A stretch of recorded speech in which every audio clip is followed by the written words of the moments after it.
Pa ćemo se kasnije ponovo uključiti jer sada idemo slikom do Banjice gde je pokret Kreni promeni ispred sportskog centra Banjica gde je navodno prijavljeno dovoženje birača. Evo oni su upravo ušli.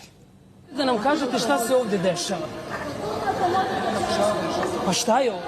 Šta vas briga šta je ovde? Jer dođete tako i kad je utakmica, kad je trening da pitate šta je ovde. Jel tako dođete? Jel dolazite kad, na primjer, neko iznajmi ovu salu da pitate šta se ste vi salu iznajmili? Da. Zašto? Šta vas briga za ovo? Smo mi dužni da vam kažemo zašto smo iznajmili salu. A samo mi kažete, ko ste vi da mi vama pokazujemo bilo kakav ugovor?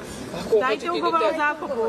Možemo da vidimo ugovor o zakupu. Zašto bi mi vama, s kojim pravom mi vama dajemo? Na dan izbora ne smiju da se koriste javne institucije. Ok, sad će policija doći pa ćemo reći. Doći će policija i napraviti način kako se policija vama javila nama. Zvali smo i mi policiju. Mi smo zvali i ugovor o zakupu će... Da, baš smo slobodni građani sa N televizijom. Jako velika, lepa, grupa slobodni građani. Slobodni građani ne SMS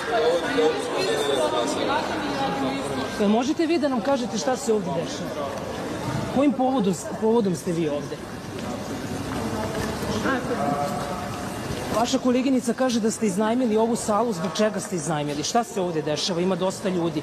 Svi ispred imate laptopove na stolovima, papire. Šta se radi ovde? Gde je Lanac ovaj?